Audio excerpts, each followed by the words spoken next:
Welcome to Wholesale Hotline, where we cover everything to do with wholesale real estate. I'm Jamil Damji. I'm Brent Daniels. And I am Pace Morby. And together we cover the most important parts of wholesale real estate. Lead generation. Conversion of sellers into contracts. And dispositions. Guys, remember when you're watching this show, do us a favor and squad up in the comments. Make sure that you are liking and subscribing to the YouTube channels and in the Facebook group Wholesale Hotline. Most important, we want to know we're doing a great job for you and helping you build your business. So go give us a review on iTunes and or Spotify. So squad up and enjoy the show!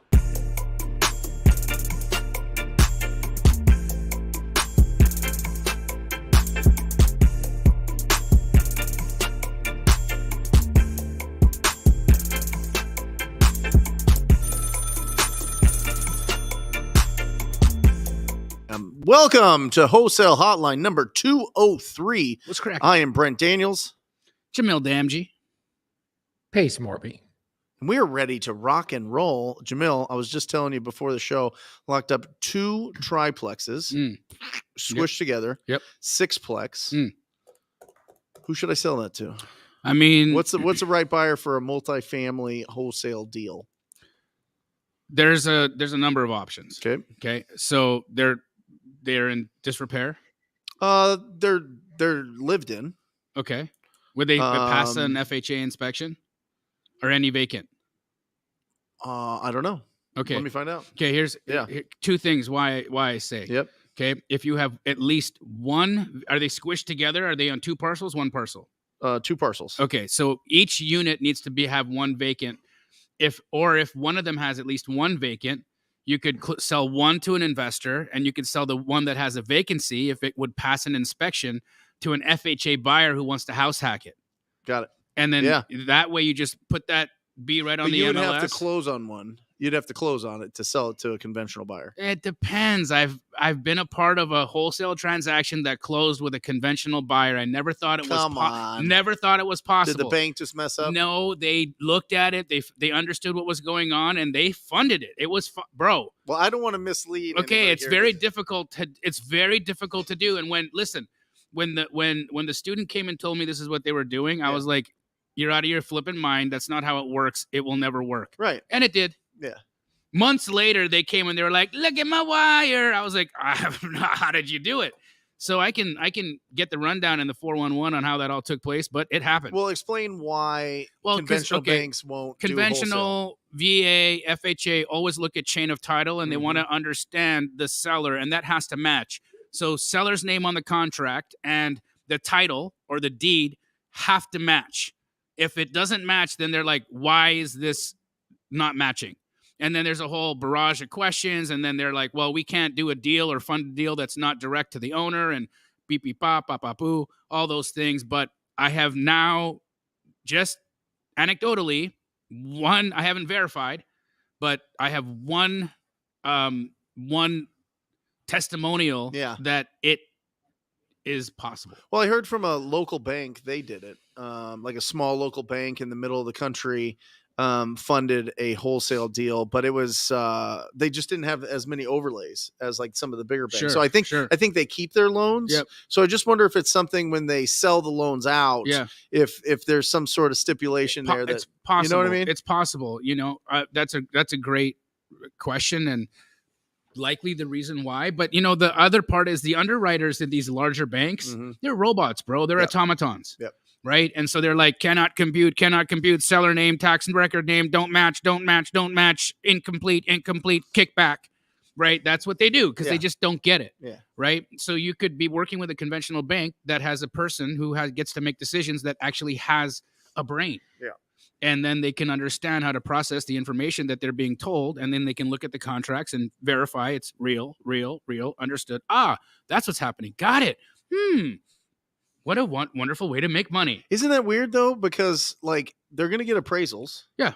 So that's really what they use to manage the risk, right? To make sure it's a third party that goes and verifies, okay, this is what we think that this property is worth. And you have a buyer that's ready, willing, and able to buy at that price. You get an appraisal. What's the problem? Again, the automaton can't make a compute. That's just it. That's just it. It's literally that, because you're dealing with a person whose job is not to think outside the box, whose Right. job is not to break like operational conduct, whose job it is to make sure that everything computes. So that's the problem, right? And how it goes down is, again, could have been a local small bank. I believe this was in Tennessee, which would say to me that they probably used a larger lender. Yeah. But I'll get more details on it and report back. How's that? Yeah. I just don't want people out there thinking that they're going to be selling to conventional buyers. No, not on a regular basis. Right. Cash buyers for wholesale deals. What else can you do if you want to get a conventional buyer pace? So easy. So easy. I spent a lot of time with this in the last quarter of the year. Family offices. Okay. Here's what happens, right? So wealthy buyers, people that care about taxes, right?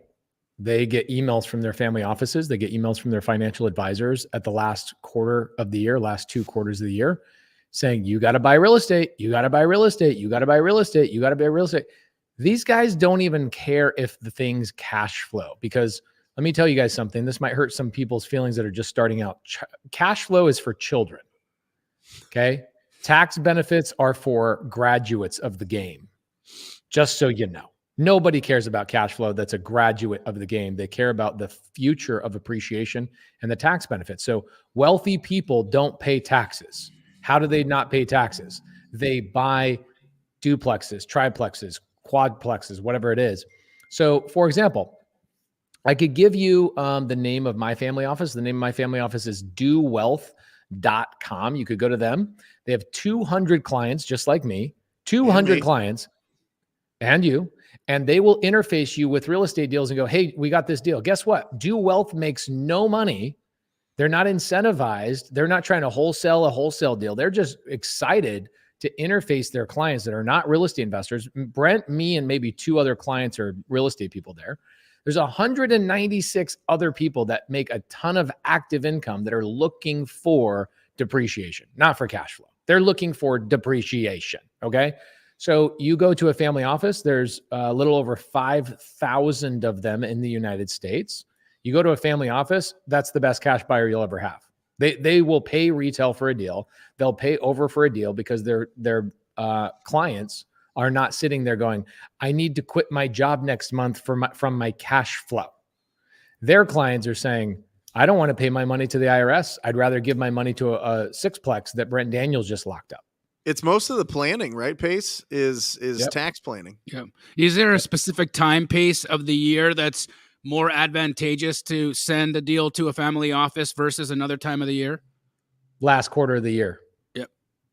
That's the most advantageous. Like what happens this year, my team bought 1,100 and some odd units last year, and I paid $0 in taxes. So what happens the first week of the year, we go, okay, this is what we achieved. This is now the goal for the year. So my goal for the year is to buy $50 million in real estate. I know if I buy $50 million in real estate, I will pay no money in taxes. So we then divide that out and we track that. And we go, all right, we need to buy this much money in real estate on a monthly basis. That's like 1 RV park a month, or one mid-sized multifamily deal per month, or 20 single family deals per month type of thing. And what happens is every quarter, the financial advisor checks in with you and says, hey, you're falling behind, or hey, congrats, you're ahead. But dude, it is go time the last quarter of the year. It's the same thing with people that are buying jets, people that are buying equipment. Like if you are an equipment salesperson, like you sell heavy equipment, like farm equipment or cars or whatever else, all your rich clients come in at the end of the year and they're rushing and rushing and rushing. Jamil, when did you buy your Rolls Royce, for example? December 23rd. There you go. December 23rd of 2022. December 23rd of 2022. That was the timing. I'm like, you've had that over a year. I have. Yeah, I've driven it 4 times. But I don't need to drive it. Renters drive it. Yeah. And right now it's like you it's Turo or what? Yeah, it's a luxury rental because it needs a specific kind of insurance. Turo wouldn't actually accept it because of its value. Yeah. So it goes through a luxury auto rental house here in Scottsdale, and they get a lot of people, like athletes come in. Rich folks come in. It can get rented, on the low 10 times a month, on a high 15 times so far. But I'm excited to see what happens during waste management Oh, and you know yeah. all the. It's like because that's when all the you know the homies come into town and they're like, let's go. I need to be in a Cullinan. Yeah. Except that last time I got it back, it smelled like weed. Just saying. What kind? Good weed. Oh, well, yeah. There you go. Yep. Yep. Some good weed. stanky weed. Stanky Joe danky. Lavery, he says, hey, I called several offices and they all told me they don't offer real estate as an investment to their clients. That is, if you give me, this is what's so funny. Okay. This is what's so funny about people in this industry. Brent and Jamil, have you guys ever gone to a bank, talked to a teller, says that that's not possible, or, hey, I'm going to put a hold on your check. You literally go to a different location, you talk to a different teller, and they do something different. Yep. Has that ever happened to you? Yep. Okay. So Joe, my friend, I'm letting you know right now, you did not call several. Do you know what the definition of several is? It means 7 or more. I can guarantee you did not call 7 or more. Give me the names of them right now. I will call them live and I will say, hey, how can I interface your clients with real estate investments? It's physically an impossibility that a family office does not look at real estate investments. It is the sole purpose of why they are formed in the first place is to invest in things. Real estate is the safest asset class on the planet. Of course they do. You just talked to the secretary at the front of the desk and you did not get past them. I'm telling you, go to dowealth.com. That's who my team is. That's Brent Daniels' team. They have a whole entire piece of software dedicated to just uploading investment properties for their 200 clients. I don't look at it, but Ryan, my rep, does look at it. So guys, family offices, okay? All day, every day, family offices, I think are the best buyers. For me, when I have a deal, a sub-2 or seller finance deal that doesn't cash flow, I sell the deals over to Do Wealth. They sell them to other clients. Easy, cheesy, lemon squeezy. As also, would you say that like tax planning companies, PACE would be good places to work with? Like I work with RSM. They do tax planning and accounting, and when it got towards the end of the year, my accountant had reached out and said, hey, do you have anything that could be particularly interesting for buyers who want to depreciate?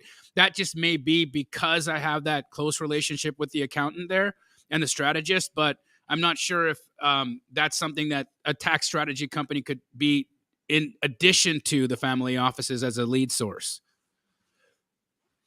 Yeah.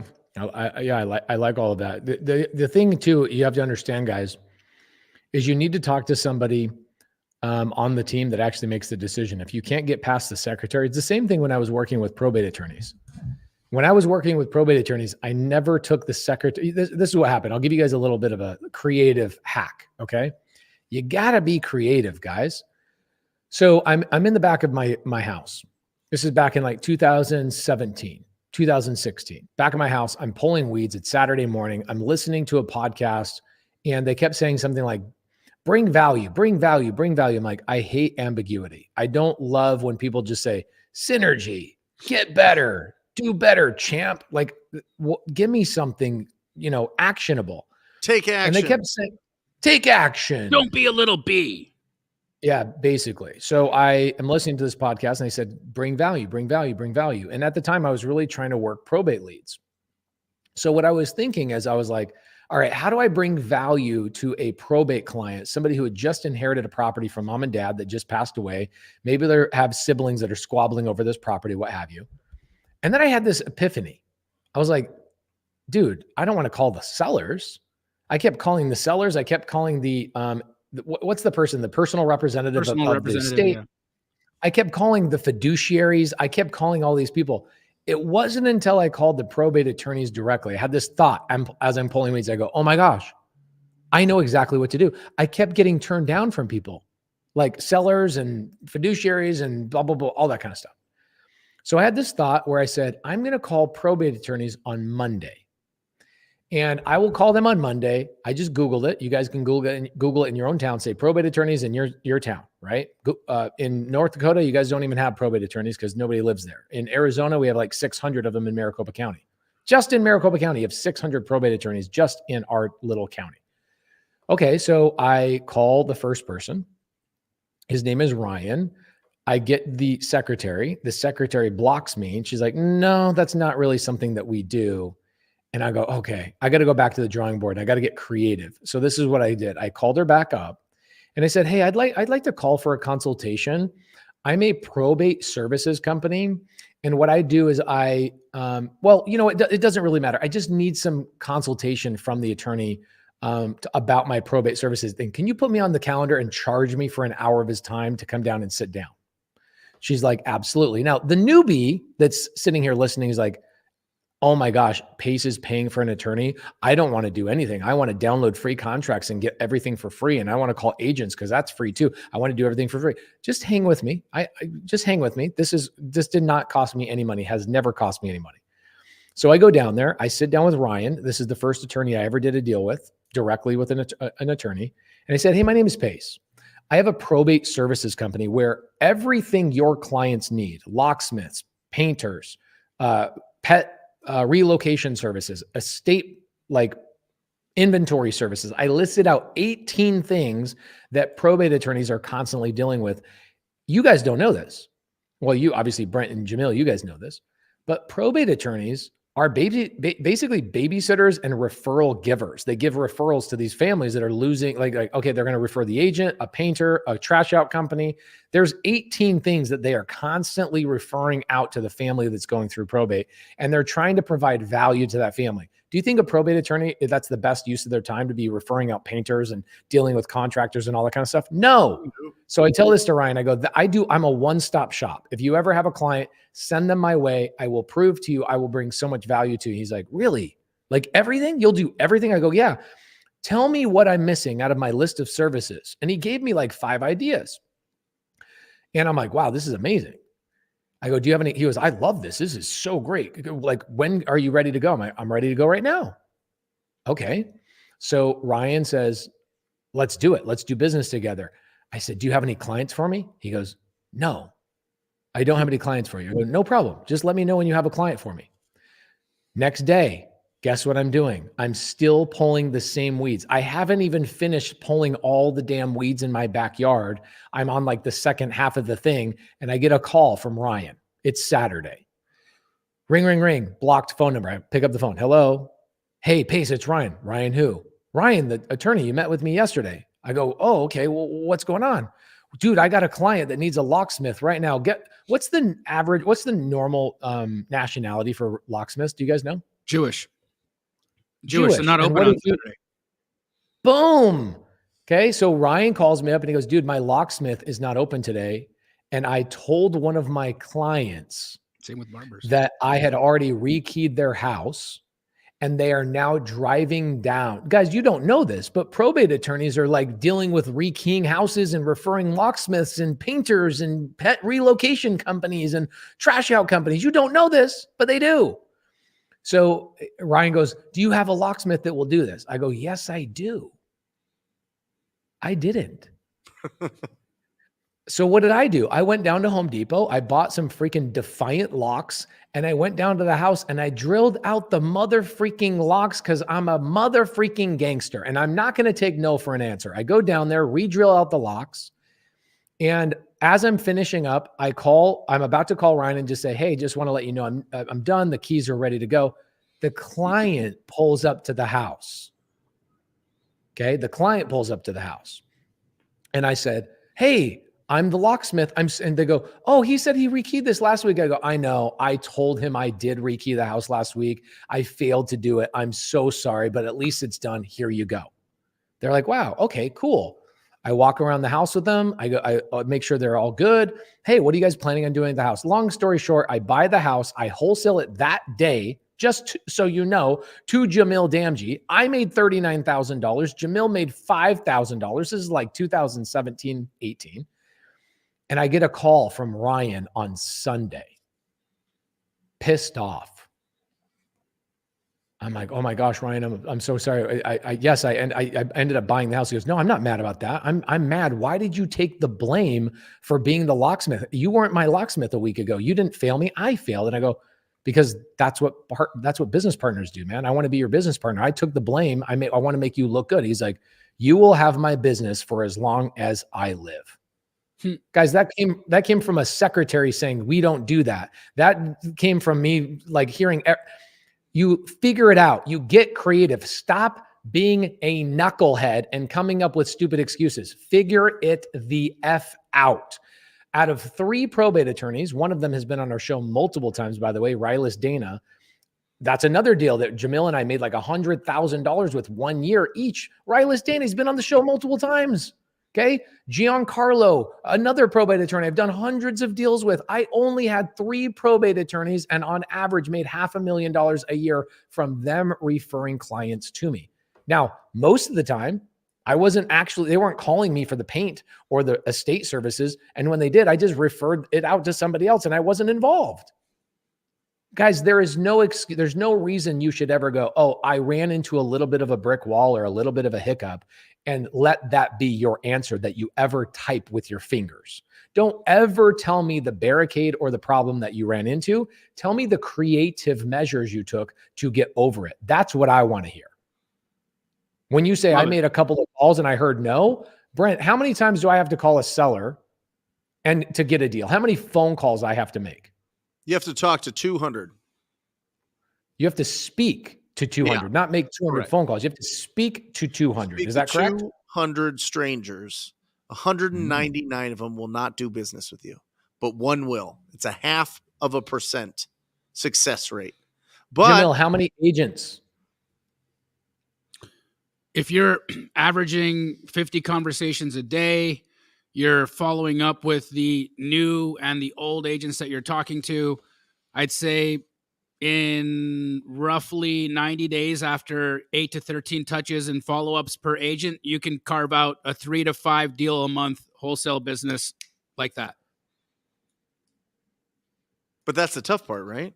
Well, you got to stay Building that consistent. 90 days. I got the Gross Bros right here. That's all they do is agent outreach. They never spent. Have you ever spent a dime yet in any marketing?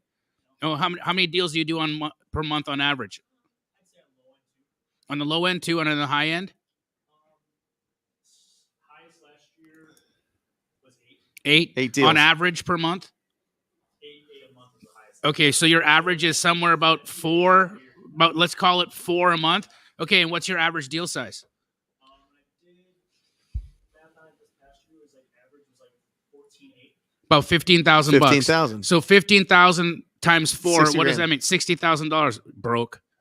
Just kidding. No, see, this is what it is, right? But it's the necessity of consistency, brother. And I'm telling you, Pace, I love that you called that out, because when I see or hear somebody say the word several, or this one gets me the best.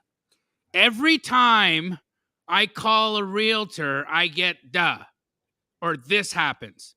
Okay, statistically impossible. Statistically impossible.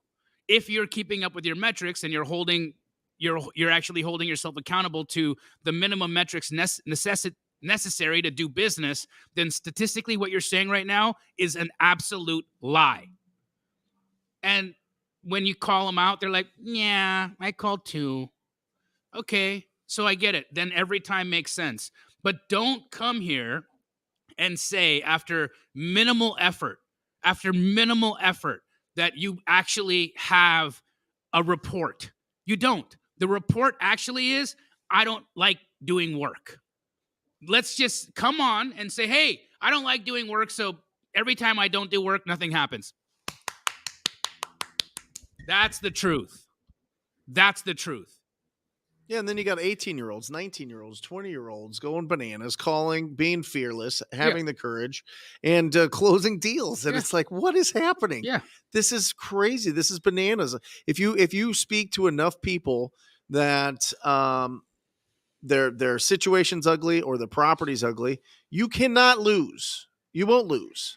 It's just doing it over and over and over and over again. It's tough. It's tough when you get started. It's tough to be rejected. It's tough to push back that walnut-sized reflex in our brain that says I'm not part of this group. I'm not part of the tribe because I'm getting rejected. You know what I mean? How many girls you ask out in your life before you actually landed Aaron? Oh my God, thousands, thousands. Took a long time. And Pace is Mormon, so they got 100% hit rate. You ask, they're like, "Yep, I'm kidding. That may or may not. All have you, been if you're okay. Mormon, all you have to do is say, "I came home from my mission," and you got like 10 girls willing to marry you. So it is pretty. You just go on a mission, come back home, say you came home from a successful mission, and you got a line of people. Lovely. But I mean, I got rejected all through high school, right? I got rejected a lot. And you want to hear something? I'll give you guys a great story about this. Okay.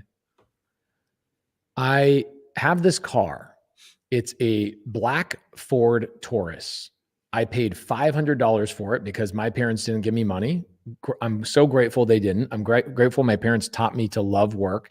And I had to bag groceries my junior and senior year to go and afford to buy this car. So I buy this car. My CD player, by the way, was $600. So my sound system was more expensive than the car itself. Dope. As it should. Well, there was a cute girl that I kept asking out multiple times. I did everything in my power to try and get this girl's attention. Okay. And what ended up happening is I went to go pick her up one day.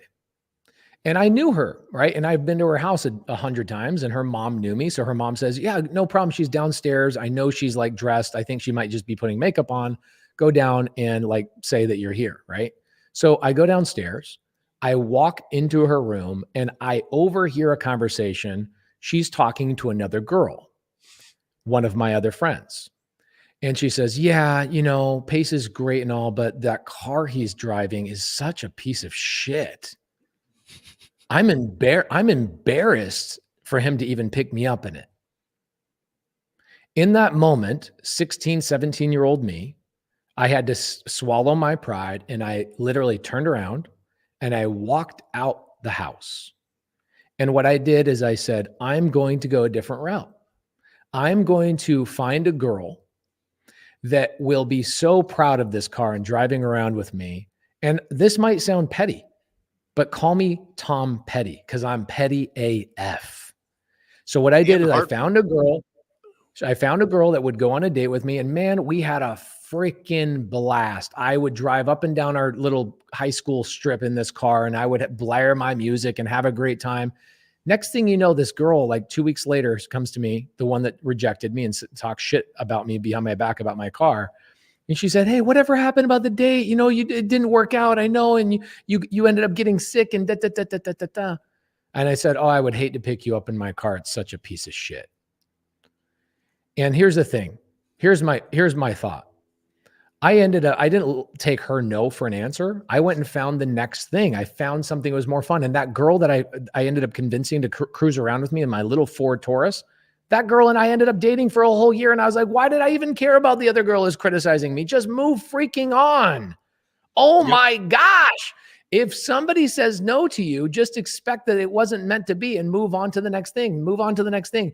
Grant Cardone, what did he say the other day? He said it took him 42 follow-ups to get Elena Cardone to go on one date with him. She hated and then him. when they finally, and she hated him. She hated him. Right? Yeah. Now, you just have to be a big boy and move the freak on if it doesn't work out and find the next best thing. Like go. You don't stop. You don't get deflated. I never told anybody that story. I didn't tell my best friends that story. I didn't criticize anybody. It wasn't until much later that I used it as a story and as an example to just move on. I never tried to make her feel bad about it. I never wallowed in it. I never sat down and just chilled and was like, woe is me. Guys, I've never had that problem in my entire life. Even when things are horrible, even when Voldemort filed bankruptcy on me, 2008, did I bitch and moan to you, Jamil, one time? To be honest, dude, like it's probably one of the most incredible things because I would have shot him. I'm not joking. If I was in your spot, the guy BK'd me the way that he did, I probably would have gone to his house and just put myself in prison for that. Because that to me would have just been, there's no way I would have been able to handle that. But you didn't. Yeah, but you know what you and I did that year is we went and did 100 more real estate deals. He was chilling. You and I ended up doing what, 150 deals that year? I don't know. I can't even count how much business we did. But I can verify that not only did you not complain, did you not cry, did you not go out and bash him, you still won't say his name because it's not because I don't want to damage his business. I don't want to hurt the people that work on his team. Why give this man any shine? Why create any more negativity? Why create any animosity? Why send people out to go DM him and call him Voldemort and that he's a terrible person? No, I'm going to keep his name to myself. I'm going to use the story as an example of moving on, and so be it. Which again, dude, I'm just saying, if something bad happens, right? Seller hangs up on you. You get a no. You get a no. You get a no. All of that is a breadcrumb sending you to the proper location, right? Every time you get a no, it's a breadcrumb saying, "Hey, I'm doing the right thing." So, guys, I'm just saying, guys. For anybody listening, I think he might. I think he might. You don't shoot him. No. You didn't you didn't suck the air out of the room. Right, but listen, I remember losing it all in 2008, 2009, foreclosing on 5 properties, getting 2 cars repoed, having a judgment put against me, and selling like TVs and the Nintendo Wii and all this stuff. Bro, your judgment was a $700,000 judgment. This wasn't some small judgment that you got. This is some magnificently massive thing. What did you do when that all happened? For 2 years, I just sunk into a shell. I hung around the wrong people.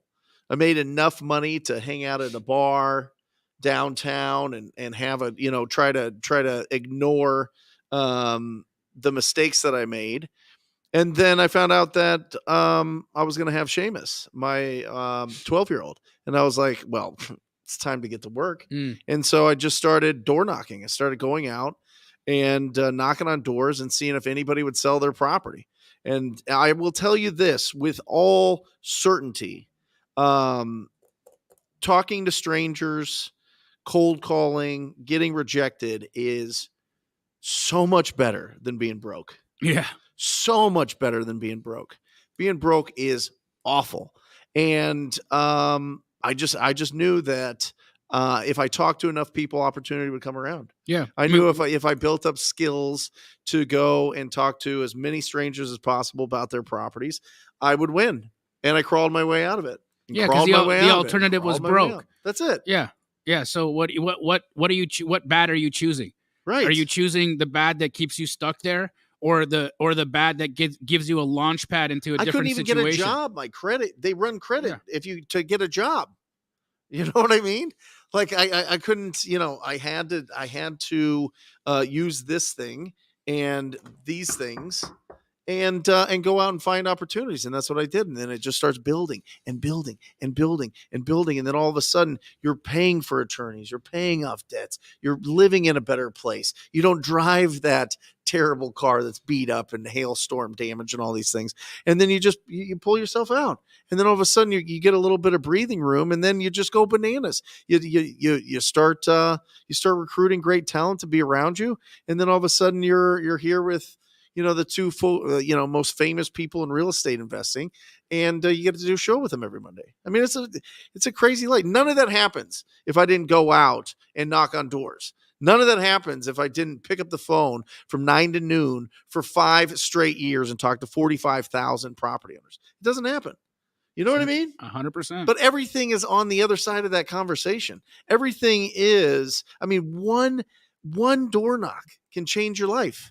One call, one conversation can change the trajectory of where you're going. And then once you have proof of concept, once you cross that bridge from faith that you can do it to it being a fact, then you become unstoppable. And you just keep doing it and doing it and doing it and doing it. And then you realize that you were put on this planet to create value for other people. That's it, to be of service to other people. That's the only way that you can be a business person. That's the only way that people pay you. You get paid equal to the amount of value you provide to the marketplace. That's it. Once you figure that out and take all the restrictions, all the labels off, all the stuff that's holding you back, and just focus on being as proactive as possible, you win. We had a student, Jordan Wittenberg, out of Idaho the other day. I get on an interview with him. He's like, dude, I had this amazing deal. He tells me the story. Guy in foreclosure. Jordan's like, I can't get a hold of him, right? Typical foreclosure lead. What does he do? He's driving to the seller's house by himself. And he's like, I'm going to go knock on the door. Pace says, go knock on the door. When they don't answer, you go knock on the door. And in that moment, there was a intersection where he sees the intersection, and one way is to go back home, right, to the comfort of his home, where his kids and his wife are, where he could justify in his mind, I should go spend time with my kids, right? Like I shouldn't be out there just aimlessly door knocking. I should go spend time with my kids. My wife needs my help. That's what his conversation was in his head. My wife needs my help. My wife needs my help. My wife needs my help. My wife just got back from her 9-to-5 job. She's now taking care of the kids. You know what? I should go and help out with the kids. He's at the red light, and something pushes him to not turn left to go home, but to turn right and drive to the seller's house. Knocks the door. The seller says, there's nothing you can do. It's a hopeless situation. I will spare you all the details. Jordan makes $129,000 assignment fee on this deal, solving a problem that nobody else solves. Now, listen to me. He not only makes $129,000, but he assigns it to Mikey Key, who's also another Sub2 student. Mikey Key goes and makes like $50,000, $60,000 on the fix and flip that he assigned it to. And Jordan's like, I'm like, man, this is amazing. What an amazing story. There's a 45-minute saga he went through to tell me. He's like, even when I was standing on the front doorstep, I was thinking about turning around and going home, spending time with my kids. My wife is overwhelmed. My wife was at her job. And then he says, the best part about it is that my wife now no longer needs help at home, because my wife no longer needs to work at her job.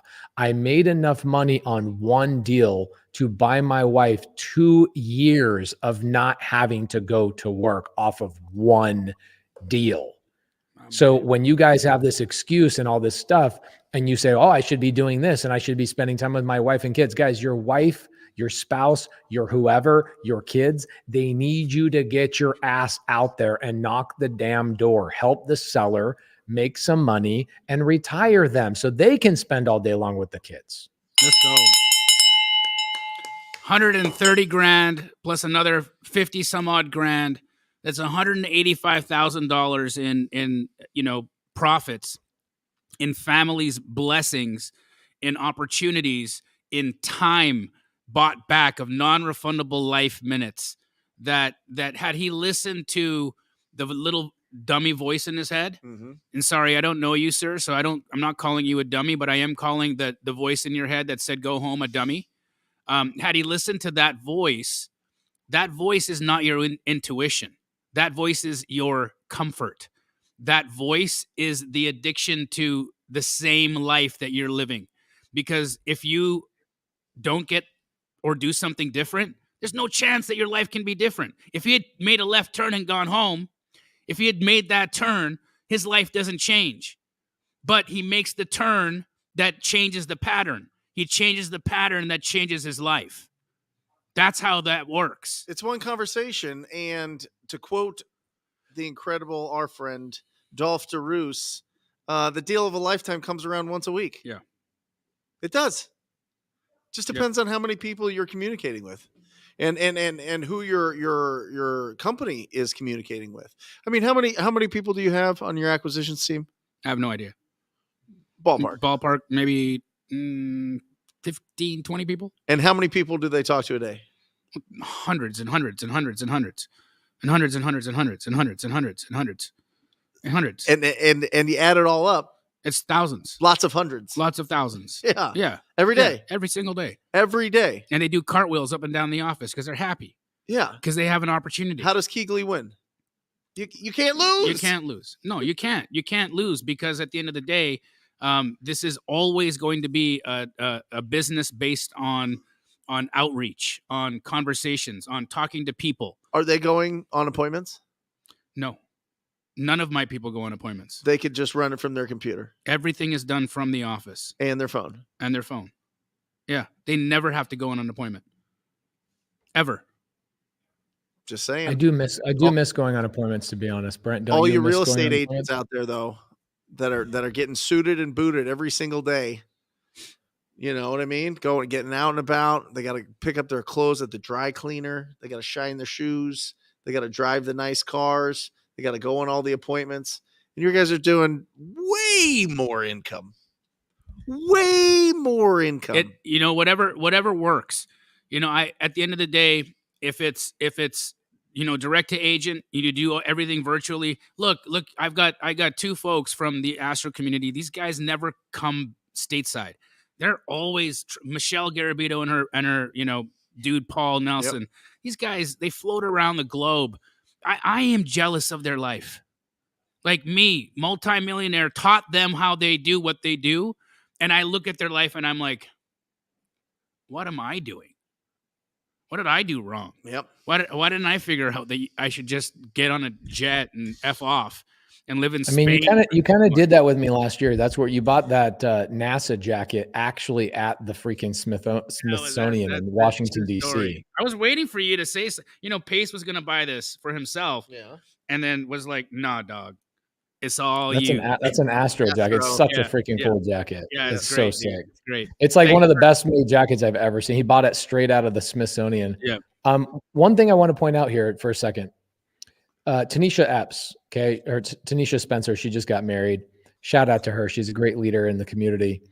She makes a comment. She says, if Pace hadn't helped me see myself in a different way, I don't know where I'd be today. So Tanisha joined Subto 2.5, 3 years ago. She took a year. Okay. She took a year to find her path. Guys, sometimes your path is not going to be the same as other people. What Tanisha does is she helps people fill their midterm rentals. So for me, on my low cash flowing Sub2 deals, she just filled one today. This is what's great about what Tanisha does. I have a Sub2 deal down in Queen Creek. I bought it a couple months ago, 3% interest. My payment's like $2,000 a month.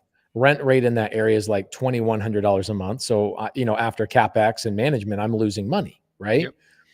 She found a tenant today that is going to stay in the property for an extended period of time. How much do you think she found for a tenant in a midterm rental? How much? $3,000 a month.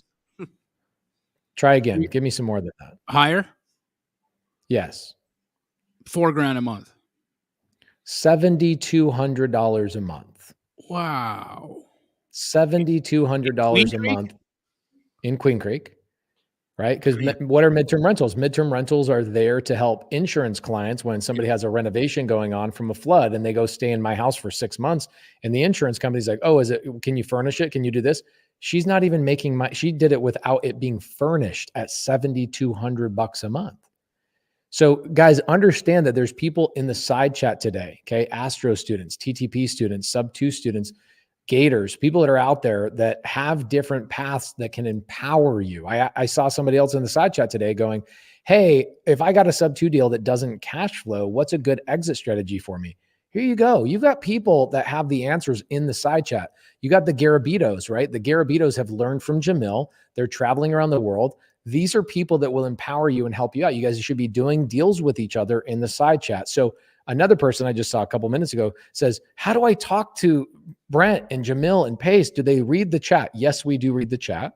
Most of the time, you guys are just chatting each other up, so I don't pull your comments up here. But if you have a question, please fill it in the side chat. We'd love to answer it. We've got 600 people on here today live, so thank you so much for tuning in. Thank you so much for being Tanisha, can you reach out to me? Because I got a house in Arcadia right now that I'm Airbnb-ing that's not making $7,200 a month. It's I will DM you. I will text you and her together. Beautiful. It's on a half an acre. It's got a diving pool, and it's not making $7,200 a month. So, whatever you did for Pace out in Queen Creek, I need that. Yeah. What is Tanisha doing for advertising? She's just built. So this is what's great about her. Okay, she came from the insurance world. She was an insurance adjuster. So insurance company would have her travel all over the country to like do adjustments and all that kind of stuff. So she understands the insurance game. So she comes into Sub2 a couple of years ago. She starts buying Sub2 deals thinking, oh, I'm going to turn these into regular rentals. And it's like, hold on a second. You should specialize where you already have experience. Like get in where you fit in, girl. Like go and focus on insurance clients. So she builds relationships with insurance people, and they'll call her up and they go, hey, I need a house in Queen Creek, Arizona. Do you have one? I need a house here. And so they call her and they say, I need something in this area. So Tanisha reaches out to the Sub2 community and goes, who's got a house I can help rent? So Tanisha takes a management fee. I hope, knowing her, she'll probably try and do it for free. We won't allow that, Tanisha. Yep. But if you guys want to connect with Tanisha, go into my Instagram stories right now. I actually tagged her on a post. She texted me today. She's like, hey, congrats. I had your midterm rental for like less than 2 days and I've already got it rented out for $7,200. Jamil, I'll text you and Tanisha together today. Please.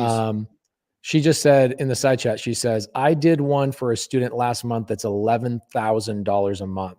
Come on. Yeah, I'm partners with her on a couple of properties. She's amazing, dude. She's amazing. So a couple of things I want you guys to take note of. Number one, don't rush it. If it's be in the side chat, connect with people. This is why our tagline is squad up, get together with each other, squad up with each other, go hang out with each other. Okay. Yeah, check this out. Our midterm rental is $5,100 a month. Long-term rental is $2,100 a month. Guys, midterm rental is a real thing. It is. It has almost, in my mind, replaced short-term rental. The Airbnb game is not dead. It's just stagnant. It's really, really, really stagnant. Okay? It's funny you say that because like I'm looking at the average of, since the Airbnb kind of stagnation started happening, I looked at the average rent that we get with this property on Airbnb, and yeah, we get months that are high, but then there's all those months that are low. And when I saw it, I was like, man, this can just be a long-term rental at like $8,000 a month and it's done. Yeah. I could have people in there for 12. But if, Tanisha can get 7,200 for a property in Queen Creek, I mean, it makes no sense to fill it up with a long-term rental. So great job carving your place there, Tanisha. I personally know you. You're a wonderful woman. So congratulations. She's great. And like, I don't want to be a midterm rental person, right? This is why we leverage each other. That's what a community is. I don't want to be the person that's doing all the things. Ooh, Cody, he always has good questions.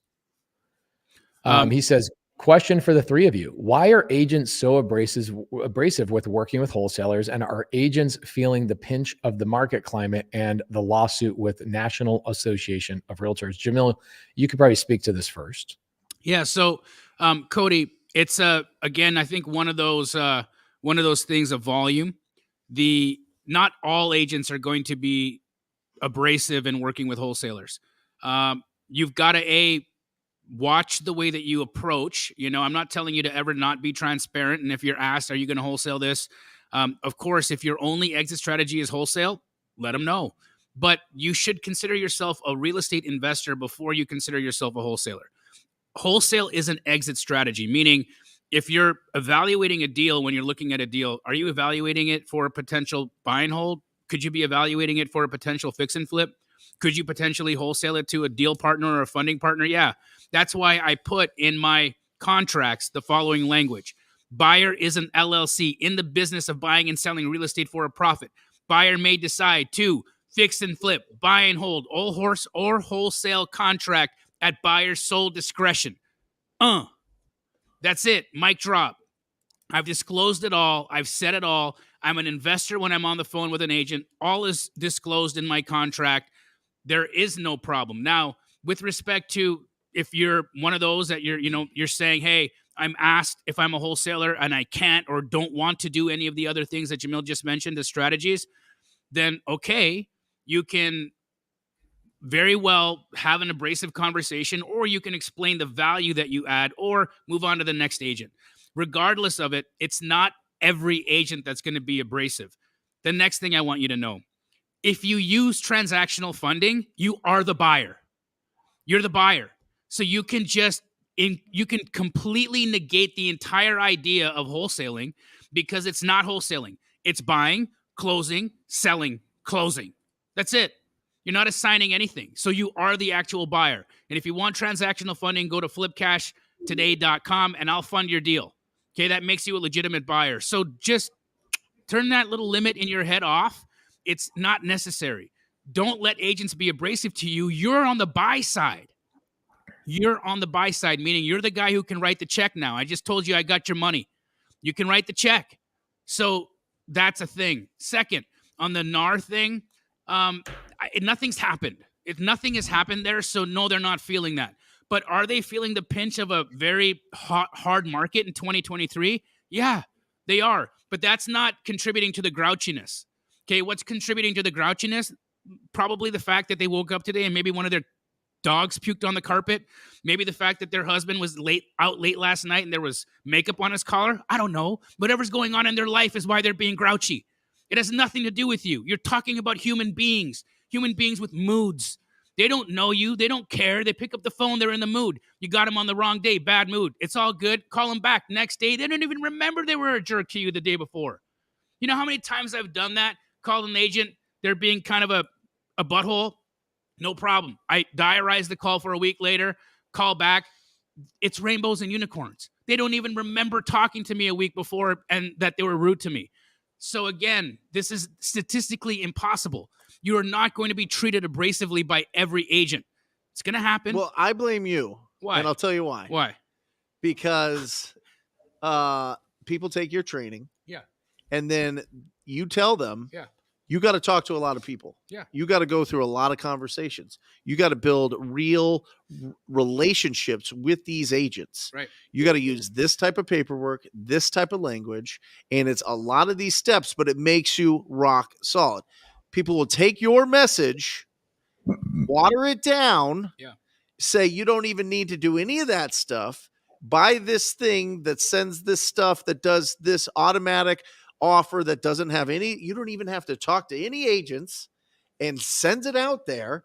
And they don't do all the things that you have put into place to build real relationships, because they're just trying to get the deal. Right. They get one deal out of 20. They make 10K and life is good. Yeah. You know what I mean? Yeah. And so, look, you know, whatever. And I'm obviously joking with you, but about being your fault. But that is what it is. If you're going to be learning how to speak with agents and submit offers with agents, follow exactly what Jamil tells you to do.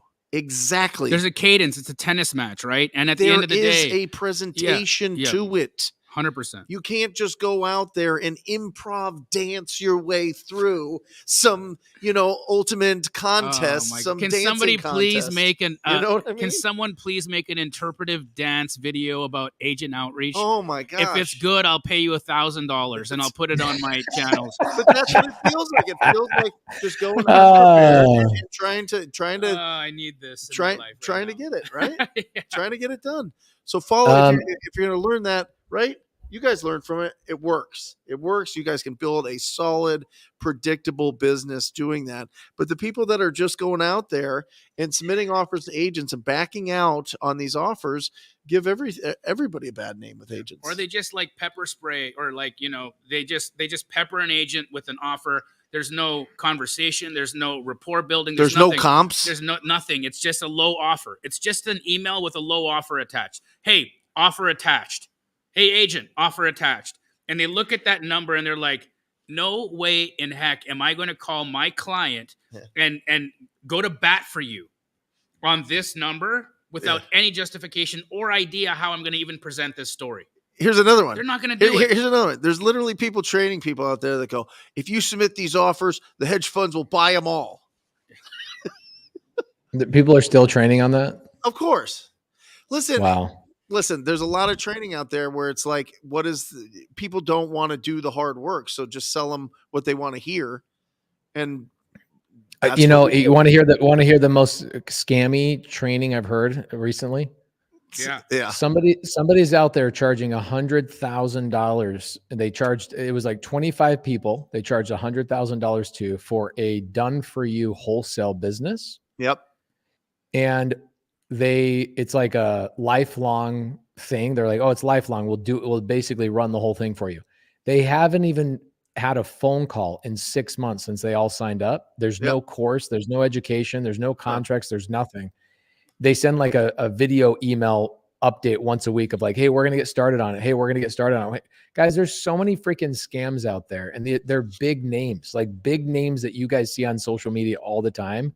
Be freaking careful of the training that are out there. If you don't have hundreds of people saying it's legit, run for the hills, my friends. I'm telling you, the whole like, oh, let me just now, you know what's funny about this? The LOI blasting, you'll still get deals. You will still get deals. But what you can't do is you can't complain that the agents are not building relationships with you and they're cranky. If you're going to go that strategy, just know what you're getting into. You are going to piss a lot of people off. But here's my strategy. Okay. This is the most simple agent outreach thing ever. Okay. I look at Jamil. I think Jamil and Jerry Norton are the best at agent conversations. Jamil has built the largest wholesale business in the industry out of direct to agent and, co-wholesaling for wholesalers. So I take a lot of pages out of his book, but I do it kind of with my own spin because I am my own person, as you guys all should do your own thing. Right. All I do is I think this, okay? And I do this for the sub 2 cents. I go, all right, guys, I'm just going to call agents on long days on market. And the only thing I'm attempting to do in this phone call, I'm not trying to close a deal. In fact, I should try not to close the deal. All I'm going to do is build a relationship with this agent that makes them think, I want to send that guy another opportunity next week or the week after. That's it. This is the Jamil method. Here's what I do. This is the only difference that I do. I actually find their profile. I print out their profile on paper. I'm old. I'm 40 years old. I do stupid old people stuff. Okay. I print out their paper and I tape it on my wall. And I don't stop calling agents until I have 50 agents that are on my wall, taped on my wall, that said they're going to send me future opportunities. All I do now, I could build Jamil, if all I did was text those agents every 2 or 3 weeks and say, what else do you have for me? How many deals would I get? Maybe once a month. And if those agents fell away and they stopped replying, then I have to replenish, but I have to have 50 agents that are in my Rolodex that are replying to me every 2 weeks. I don't have to call 50 new agents every single day if I want to. Do you think I could make $100,000, $200,000 a year just talking to the same 50 agents over and over and over? Yeah. At least 100 grand. Easy. Maybe not 2, but at least 100K. At least 100K. And you're sitting there. And how many agents could I build a relationship with? Or how long would it take for me to build a relationship with 50 agents? I'd say less than a week, 2 hours a day. I could have 50 agents on my wall taped. And I go into my office and I look at the wall and I go, all right, I'm going to text these 10 today, those 10 tomorrow. And I'm just going to stay on top of them. I'm going to do 10 text messages every day. Bro, that's it. I'm doing 12 to 15 deals with Monique a month. That's ridiculous. A month. Why didn't I land that deal? Why didn't I land that? One agent. It's one agent. You tried, bro. You tried to get that relationship. Everybody did. Everyone. I was trying to be her contractor, bro. No, but I love it. I love it. She'll snapshot me a little one. Bro, it's the Astro community is the worst. Don't. The Astro community are the biggest offenders because they all go after Monique Walker for whatever reason. They're like. And then she'll just snapshot their message and text it to me. This is what happened to me. This is what happened to me with Tristan. Shout out to Tristan Trenberth. I'm gonna call him out on the live. Okay, Tristan Trenberth, sub 2 student. I bring in Rylas Dana into it was like 6 trainings for the sub 2 student. I was like, this is my probate attorney. I'm doing deals with him. Blah blah blah blah blah blah blah. Next thing you know, I get a call from Tristan. He's like, hey, do you want to come and see this house with me in Phoenix? I go, yeah, I'll go down there. I go down to the house. I'm like, bro, this is a great lead. Where'd you get this lead from? He's like, oh, I got him from my probate attorney. I was like, dude, that's amazing. Who's your probate attorney? That's so good. I was like, this is what I get for just sharing all my resources. It's like, instead of going and creating a new relationship with a probate attorney, it's great. Don't hate the player. It's good. I don't hate the player. I was like, kudos to you, bro. Let's do the deal. You deserve the relationship. And, kudos to Rylas too. Rylas is like, bro, you've been traveling around the country, speaking on all these stages. You're not as available as Tristan is anymore. I was like, you are 100% right. I just think it's hilarious that people will just call the person that instead of getting the idea in their mind that there are 1,000 Monique Walkers, 1,000 people will just text Monique Walker. There are. They're like, dude, it's like there's 1,000 like her. Like that's the thing. She's not even the highest volume agent in Arizona. I think she's like number 12. Want to be. But she's like number 12. If she wanted to be, she would go bananas. But she's number 12. Yeah. Right? So there's like she's 11 probably the most people. Profitable. Possibly. There's 11 agents doing more business than her. Right? Like there is. Yeah. And there are opportunities there. I'm not doing agent outreach anymore. My team's doing it. Yeah. But, I do it live. Do you have requirements for that? What? Like, when you bring on somebody new, I'm interested in this because I'm growing my team, Yeah. right?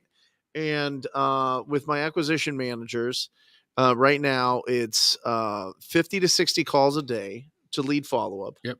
And I'm trying to track how much call time that they're actually on the phones. We won't. 'Cause We you don't can want dial them to that. be longer than 6 minutes on the call with an agent on Okay. first outreach. Longer is like if you're getting beyond 6 minutes, you're wasting time. Right. Um, It's different with property owners, though. yeah, it's different with property owners. With agents, it's Yeah. like, let's cut to it. They want to cut to the scene. Let's cut to the scene where we're making money. Let's get to the part, right? So it, a lot of the Do you have things, a minimum amount of outbound calls that they have to make? I think it's 250 a day, 250 dials a on day. on a dialer? On a Yeah, but dialer. you're doing new dials is what you're talking dial- about. new Brent, dial. you're talking about follow up. I'm talking follow up. Yeah. I Okay, can so- get- And yeah. then so your new rep is reaching out for new dials. Yep. Do they also do follow up? Of course, Right. of course. So And how does that balance? How do they balance that? I gotta look at the stats. I gotta Right. look at the stats and what that average looks like. But after they start, like once you get past 30 days, Yeah. you're doing an equal amount of follow up Yep. as you are new outreach. Got it. And it just becomes this wheel you're on, right? I'm doing half my day is new outreach, half my day is follow up, half my day is new outreach, half my day is follow up. Do you and so do you on have a and so forth. database of the agents that are already somebody like a different rep is Everyone's talking tagged. to? Everyone is tagged and put in our CRM, and they're owned by somebody. Right. Now, here's the thing: Yeah. if that person is not spoken to in a certain amount of time, Sure. it pings to Hunter. Right. And then Hunter looks at it and says, "Why hasn't this agent been talked to in a month?" Awesome. And then gets This up is what I'm and liking. walks over to the I need rep more and says, accountability, "Hey, yep. how come this list of agents haven't been talked to in a month?" Okay, well, that's your first strike. So do you get a new list of agents as they come out each month? Yeah, we scrape every month. We're You do? constantly scraping. Yeah, Scraping just like typically Realtor.com yeah. Yeah. For anything new. for any new agents. Right. Yep. And then so that information goes into your system Mm-hmm. and automatically dumps into Our CRM. your Yep. CRM, Yep. and then new reps already have certain people that they can just day one. Here's what you say to them. Yep. Here's how you Yep. push the button. Yeah, and if a rep and an agent don't hit it off well, or Yeah. the call is crummy, and that agent goes back into the rounds. Sure. So then they're like, "Yeah, this call was like terrible. I totally screwed this up. They hung up on me." Do Gets you ever kicked back. remove some agents that are just Yeah. absolute nightmares? Well, I mean, is there like an mean, excommunicado list? there's a DNC list for there's a agents? DNC. It's a D, but it's very short Yeah. because people's memories are short. Yeah. And at the end of the day, it's like, what does it matter? What does Yeah. it matter that, if somebody's like, "Don't call me." Well, first of all, you're a real estate agent and you've advertised yourself I to be get it. called. So Right. like, It's a I can commercial call number. you. Yes. I can call you. Yes. And you can say you're on the do not call list as much as you want. I didn't call you at home and you ain't suing me. Right. So what do you want to do? You don't want to talk? No. Okay, bye. My rep will call you. My partner will call you next week.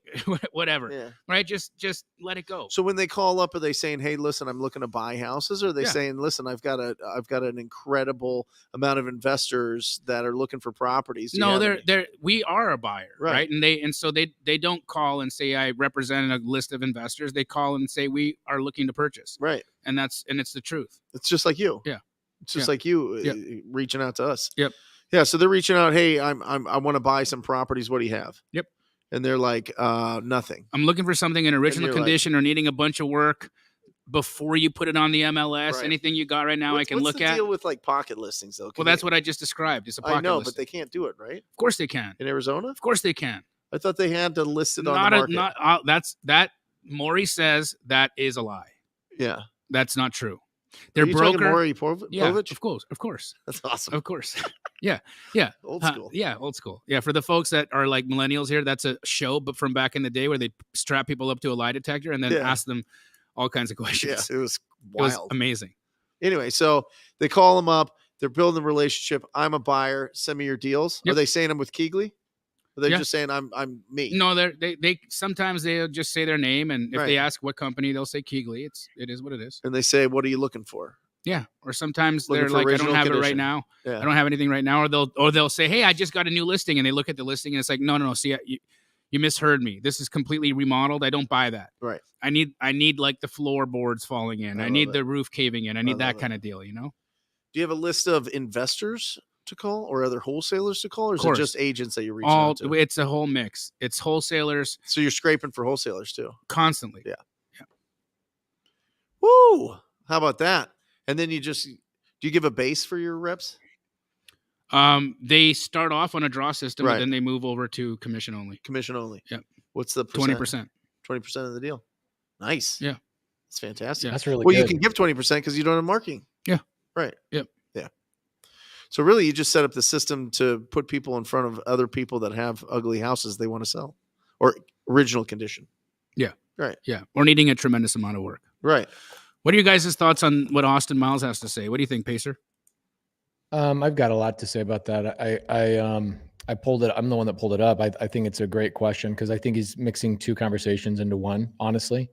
I think it's a great question just to kind of clarify that. So, what Jamil's saying is if you are running into problems, okay, so here's the thing. If you put me on the phone, you're going to have a hard time like finding anybody better on the phone than me. It's going to be really hard. Okay. Because I build relationships. I am so good. I'm an empath. I read people incredibly well. I can tell you what your religion is, what your favorite football team is, and what you had for breakfast just by talking to you on the phone for 15 seconds. Okay. That beats any stupid script you're ever going to have. It beats every stupid thing you could even imagine. So I look at it and I can talk to the agent. I can hear in their tone. I can hear their personality. I can tell if they're at Sotheby's or freaking Keller Williams. And because of that, I can identify when that agent's going to have a hard time hearing the word, I'm a wholesaler. Or I can also tell when an agent like Monique Walker is like, yeah, I don't care what you do with the property. I care about giving a solution to my client. That's what I care about. Yeah. So it's two different conversations, right? When I know that I have agents that are cool with me and wholesaling it, I tell them, hey, I represent a list of buyers. I do buy some of them myself, but I also have a handful of homies that are buying as well. I'm telling them that I'm a wholesaler. I'm perfectly fine with that. The agents are perfectly fine with that as well. Why? Because they trust me and they know that I'm going to follow through. Okay. The reason why wholesalers have a bad name, okay, why wholesaler has a bad taste is because wholesalers that are out there just sending out LOIs and they have no actual buyer, they are the ones that gave us a bad name in the industry. They're not fulfilling on what they promised. Okay. Could you imagine if every wholesaler that sent out a contract, okay, think about that. Every wholesaler that ever sent out a contract to an agent, if it was fulfilled 100% of the time in the last 20 years, would wholesalers have a bad name or a phenomenally stellar name? Even if 50% of them closed, the name would still be almost stellar. It's so what you're saying is you're saying that we don't have a problem with wholesalers. We have a problem with the wholesale industry who doesn't follow through. Exactly. Performance. Okay, Well, great. also, Okay. agents think that we're acting as agents. It's like, they think that they're a doctor and they went to all this schooling and all this, code of ethics and everything to be a doctor. And then people are just performing surgery willy-nilly out there. You know what I mean? Yeah. You're like Yeah, that. and It's like a personal affront that I have this Well, I do realtor button. I do BBLs in my garage. What is that? Come see. Oh, he needs one, dude. Is that a Brazilian button? I was posting about this on my Instagram stories yesterday. I triggered a lot of people. My story basically said, "You guys are expecting agents to be educated? I'm sorry. 95% of agents you will ever talk to in the past and in the future will be so uneducated. Think about this. A real estate agent needs about 60 hours of education to get a license and about $1,200. A barber who cuts your hair has to have 1,200 hours to get their license. So somebody who cuts hair has to go to school 20 times longer than a licensed real estate agent. And you guys are expecting a licensed agent to actually understand how real estate works? Not only that, but they're not even taught how to comp pace. Bro, how can you in 60 hours? I was going to do a whole documentary about, hey, let me break down what I learned today in my real estate school. I was going to go to school that day, kind of journal, do a YouTube video at the end of the day. Like, here's the replay. You guys want the audio of what I learned today? Show me anything that actually tells me how to be a real estate agent. You don't learn that as a real estate agent. How many square feet are in an acre? 43,000. Well, don't tell. If you know how many square feet are in an acre, put it in the chat. Put it in the chat. We're gonna find out who these agents are real fast. So the point of this is, and I love okay, you. You are expecting a real estate agent. You're expecting a real estate agent to understand that wholesalers actually provide tremendous value to a real estate transaction. Let me think about this. Okay. Let me give you guys a little bit of food for thought. How many, Jamil, how many expired listings pop up every day in our market? In our market? Every day. In Arizona. I'm going to say, okay, so we're on average listing 50 a day. Okay. You're close. It's 40 a day average. Okay. So we get about 1,200 expired listings per month in Maricopa County alone. That's not Pinal County. That's not Flagstaff. That's not Yuma. That's not Tucson. In the state of Arizona, we get a little over 2,500 expired listings every single month in just our state. Okay. So think about the nation. And what is an expired listing? And this goes back to his point, the question he's asking. Okay. I knew Laura would know. I knew Laura would know. Yeah. Okay. Shout out to my wife. Love that woman. So how many expired listings pop up every single day in the country? Do we know? I did the math this morning. It's 5,000 in the country, 5,000 a day. What is an expired listing other than an agent who took on a job and worked their butt off for 6 months just to get fired because they did not educate their seller? They took a listing they should never have taken. They don't know creative finance. They did not provide any solution, did not provide any value. They took on a job and did not educate their seller. So what does that tell you? If 5,000 agents a day get fired, it tells me a couple of things. Number one, I don't need another lead source as long as I live. I'm sorry if you guys like working with agents, you guys have fun with that. Agents can kiss my ass. I don't want to work with agents. It's a pathway that is very successful. It's a truly amazing pathway. I am so riddled with, oh my gosh, I have to be so patient with these children that have a license to sell people's largest asset. And then we as wholesalers are upset when they treat us like the enemy. Guys, they took 2 weeks of classes. They don't educate themselves. They're physically required to go take continued education classes. But what do? They hire virtual assistants to take the classes for them. They won't even take their classes. Okay. So I've never heard that, Jay. That's great. 43,000. 4 men going 35 and a 65. Yeah, I love that. That's a really great way to remember that. So my point is, when you are talking to an agent, don't be upset when they're upset about you wholesaling. And so what Jamil was saying earlier was saying, hey, if you find yourself not able to build rapport because you aren't as good on the phone as Pace or Brent or Jamil or Jerry or hundreds of people in the side chat, you're not as good at that yet. What you should do is say, hey, I am a buyer, up until you run into a situation where you do have the ability to build rapport and trust within 30 seconds. If you've ever heard a Jamil call, a Brent call, a Jerry call, a Pace call, you know what the unique thing is that all four of us have? Relationship is built in 30 seconds. Yeah. Done. Credibility, asking the right questions, introducing myself properly, not sounding stuffy, actually sounding very personable. And that agent is now at ease. Okay. Now also, I can bring up the thing, Pace. Sorry to cut you off. Don't sound like a salesperson. You are a buyer. You don't sell them. Why are you selling them? That is a good point. Hi, my name is Pace, and I'm calling from such and such real estate investments company, and we're over on 12388 blah blah blah blah blah. And I'm wondering, guys, sounds like you're calling on a script. Immediately they've checked out. Okay, act aloof and funny and charismatic. Okay. This is the problem. A lot of people, they haven't learned the ability to connect with other human beings. And so if you haven't learned to connect with other human beings, then just say, I'm a buyer, and then use transactional funding up until the point where you go, man, I'm really good on the phones. I can build relationships. I've had enough practice. So it's two different conversations. In the very beginning of your journey, the first year, maybe year and a half, tell people you're a buyer and just double close. Okay. Or partner with somebody who is a buyer and they are your buyer. You're good.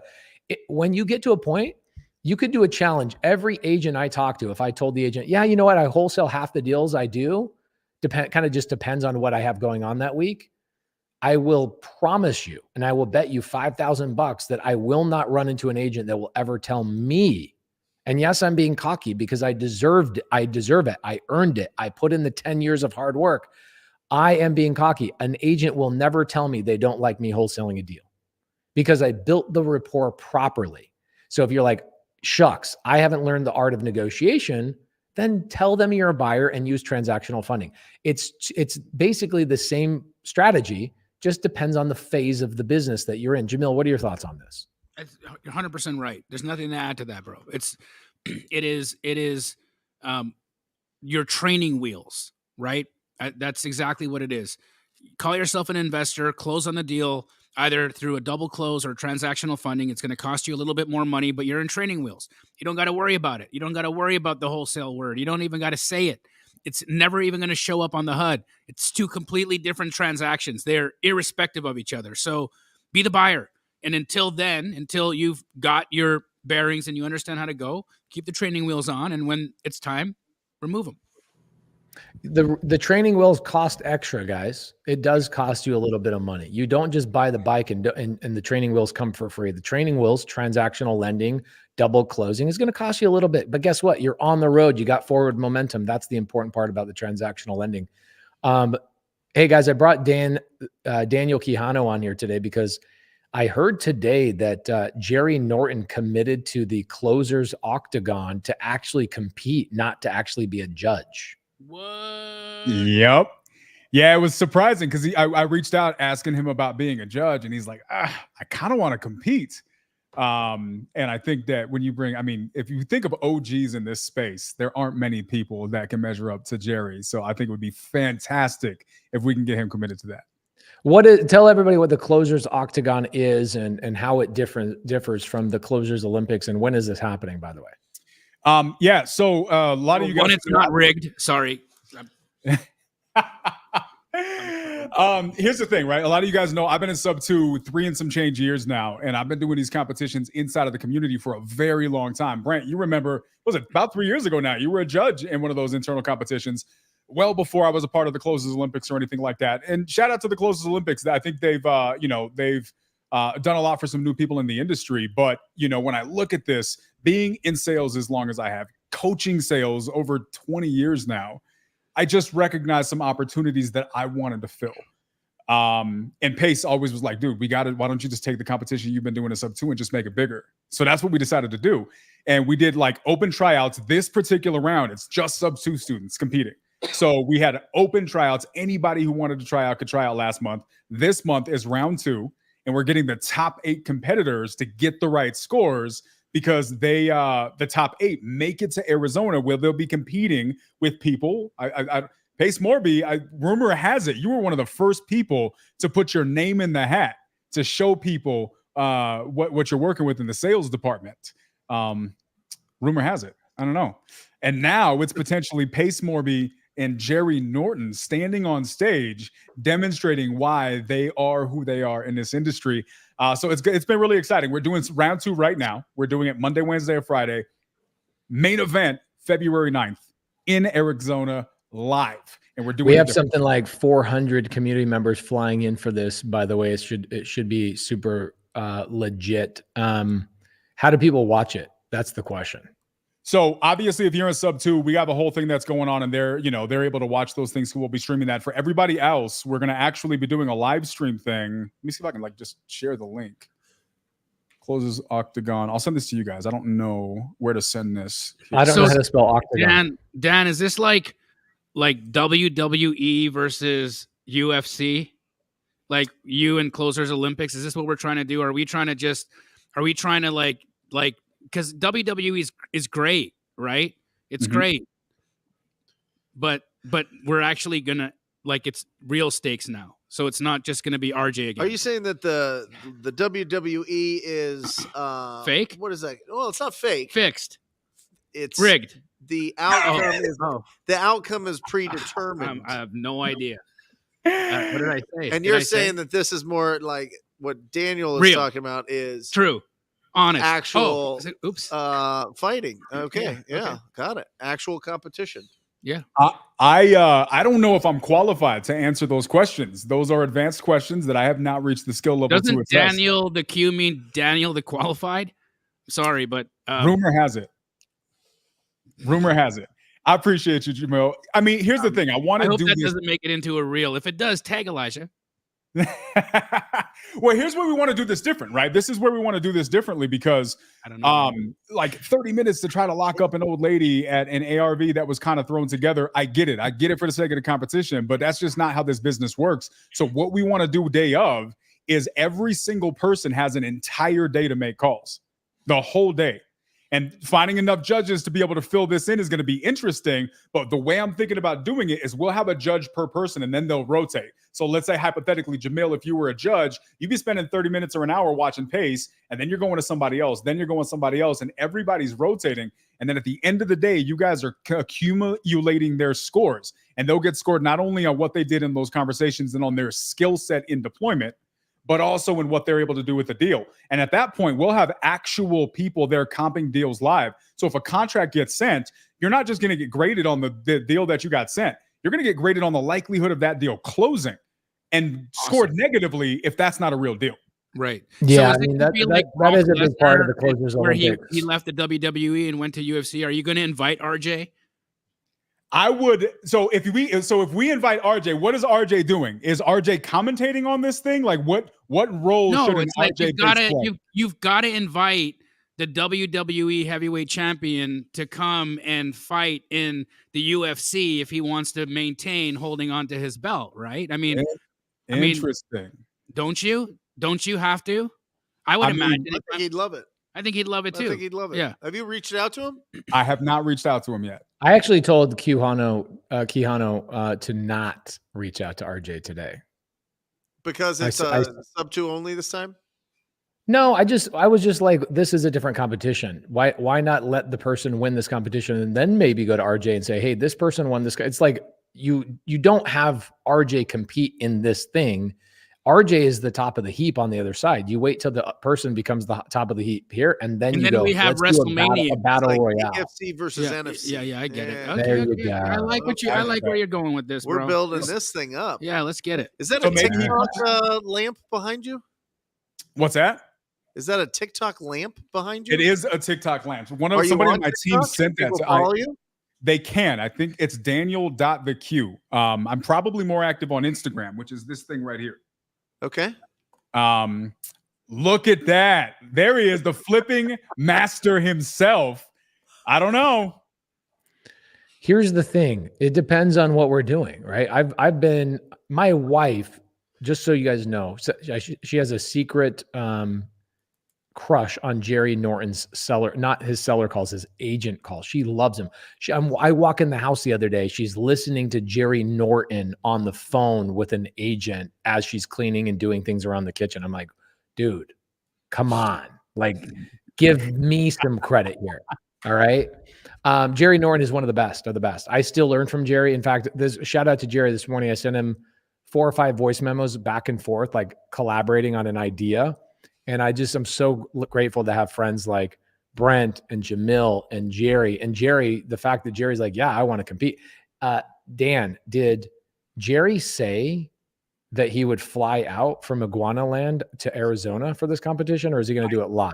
I don't know that he said that. I think him and the Iguanas are going to close deals remotely is the impression that I have at this point. So here's another thing, Pace. I'm thinking, Jerry sparked an idea. Maybe following corner, this is the direct to seller. Maybe the next quarter, we do a closers octagon #2, all direct to agent. If you do direct to seller, where are the leads coming from? That's the next thing we got to figure out. I'm thinking one of two things. One, we can go to the communities, any of the communities who have active leads that they're struggling closing. Number two, find a good PPC, PPL people that are producing volume that are quality. I'm thinking one of those two areas is where we could go for those leads. Man, give me expired listings. Let me make calls to expired listings all day long. I'll clean the house all day long. You're going to clean house regardless. I'll just buy the deals. Like I'll just prove to you they're great deals by actually closing on all of them and just putting them in the portfolio. It's a simple task. The challenge, and what I love about your strategy, the strategy of the Closers Octagon, the challenge of the Closers Olympics is that we don't get to see these deals actually close. And as I'm comping them, I'm looking at the deals. I'm like, that's not a deal. Like, not a deal. Just 100%. because you got a contract does not mean that's a deal. You got some of these contracts they got are like overpaying $50,000-$60,000. Yeah. I mean, it's right? easy to get someone to sign to that, right? Like who wouldn't at that point? So here's the question, right? Pace, you don't know this, but for the last like 2 months, Monday, Wednesday, and Friday, we got like 150 people for 3-4 hours sitting in the nightly dial, just getting reps in to try to compete against you and now Jerry Norton, right? So dude, I better get in there. I haven't been getting my reps in. I mean, you should. There's some pretty good people. We had a girl in there. Her name's Caroline Vo, sub-2 student, fairly new. She was super sick today, and she came to work, man. Some of these people are really taking this seriously. Are all the reps everybody's putting into the nightly dial, are they all direct to seller calls? Yeah, so what we're doing for round 2, we're switching this up. Round 1 was you had to bring live calls, and we graded your live calls to be able to make sure you're making calls. That's how you get in round 2. Round 2 is role play. And the reason we're doing role play is because we're throwing random stuff at you that you would not expect. So that way we see how you act in completely unexpected circumstances. And you only got 6 minutes. So you have 6 minutes to accomplish this set of criteria, and it's tough. And so if you can handle those things, the idea is you got to deserve to stand next to a Pace and a Jerry, right? So we're putting these really weird scenarios thrown at them. And then whoever makes top 8 are the ones that get advanced to be able to come out. Beautiful. I love it. I love everything about it. It's great. So I'll judge. Call me up when it's time. I'll judge. Can I judge these jabronis? Please judge the jabronis. I was trying to get Brent, but Brent's like really famous and popular, and so his schedule was booked. His assistant was like, "No, it's like all Friday." When? You know what date? When? The February 9th. February. Oh, let me see if I can do it. February 9th. That's pretty soon. Damn it. It is. It's a couple weeks down the road. But guys, if you guys are not a part of these communities and you guys are like trying to learn how to get good at having conversations, we can do it after 2:30. Right. Okay. If you can do it, I'll make the rest of it work, Jamil. Seriously. Okay. We'll figure it out. Vina, if you guys go to the website, closersoctagon.com, Vina Jetty's committed to be one of the judges that day. If you're able to be there for a portion of the day, Jamil, we'll go ahead and take that. If Brent, something clears up for you, let me know. Bro. Okay. I could get there a portion of the day, but it'll be the afternoon. Yeah. Yeah. Guys, if you let me cancel one of these podcasts. I got 2 podcasts, but I might be able to cancel. But take it noon on. I'm yours, bro. Okay. Perfect. Yeah. Okay. Yeah, guys, Jerry makes a good point right here. I think the Closers Olympics would be really perfect in a lot of ways if they had a dispo day to take those deals. They do on Monday. They do? Yeah, but it's like a on bonus Monday. day after they've already awarded the winner. They sold it like 5 or 6 deals. But they've already awarded the winner, right? Yeah, before that day. Yep. That's what I'm saying is like wait until the deals close and then give the crown. And then get the final. Interesting. Brent, I wasn't part of it. I didn't watch the dispo day. Did the dispo day change the way that the crown was given? Jerry ran it, bro. Jerry was in it with the guys from Investor Lift. Yeah, so we they were were in Montana when they did that, I think. Let's see here. So I wonder if I can get Jerry on here for 1 minute. Are you guys good to hang out for one more minute? Yeah, you want to tell the story that Jerry sent us real quick before you get him on here? Remember the news article he sent us? Oh my gosh, yes. Tell that story. That's crazy. About the fact that he was a transactional funder on a deal, and I don't know we'll have to get Jerry on here. Let Jerry tell it. Yeah. But okay. Let's just let him tell it. This is bananas. Is he available? Where are you at? I just sent him a text. I gave him the link. So let's see if he comes on here. I just gave him the StreamYard link. So Quijano, as he's coming in here, trickling in here, give us the link, the date, the information one more time before we get Jerry in here. Yeah, closersoctagon.com. It's not linking in the chat. I put it in the private chat. I don't know if you guys want to put it so people can click it. For anybody who wants to watch, if you guys want to get good at sales, you want to learn all of the things and see some of these guys at work, it's $99. It'll probably go up closer to the day, but we just want to provide a good experience and really let you guys be a part of what, honestly, what makes these communities special. Guys, there's a reason why Wholesale Hotline is, in my opinion, without question, the undisputed #1 podcast in real estate. There's a reason why these guys are the #1 names in real estate. When I got into real estate, like the only people that you really knew was Max Maxwell. That was it. There was not a lot of information out there. Then you saw Steve Trang. I think there's a reason you guys take over is because the way you guys do things on every single level is different. And for me, when I decided to do a competition, the purpose of this was to highlight that. My coaching program and all these things only exist because of Pace and the things that he's established in this community. This is our way of paying this forward and giving other people the opportunity to participate. So guys, feel free to check it out. Shoot me a message if you got questions. Well done, bro. Thanks, Keanu. Guys, if you're gonna have a spinny wheel, Jerry, it better be an iguana. Oh, he's in the around. car. Look at him. Jerry. Is Anne-Marie driving right now? I'm in Montana still. What? I thought you were supposed to be gone, dude. Jerry hasn't had electricity for like 2 weeks. Yeah, it's because Josh had surgery on his tonsils and then he had them bust open, so we had to re-cauterize his throat, so we had to stay longer. Jerry, tell us the story about this deal that you were a Gator lender on. Dude. Okay, so hoarder house cash buyer. The first cash buyer does a walkthrough the day of closing. So I fund the first transaction. Cash buyer backs out at the last second. Luckily, we found a new cash buyer. They didn't care about what happened, and they closed like a few days later, so it all worked out. But they're doing a walkthrough, a chest freezer in the basement. They open it up, and they find a chopped off head and a pair of hands. Human chopped off head and hands. He was texting. Was it a male or a female? Brent.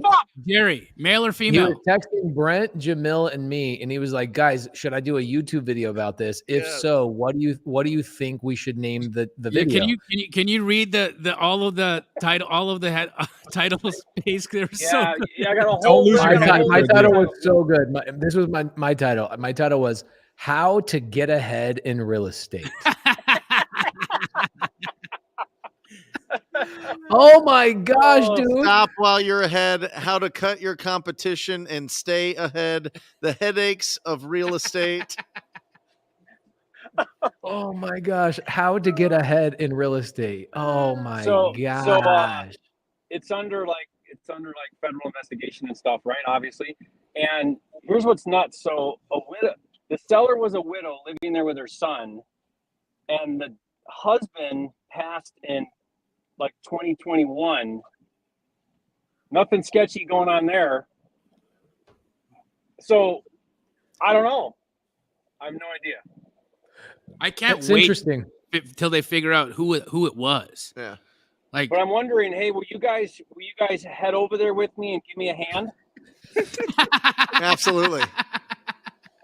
Okay.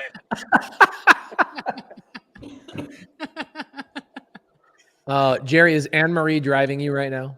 No, Johnny's driving. What up, Johnny? Is Johnny getting married soon too? No, heck no. He might wait for that for a bit.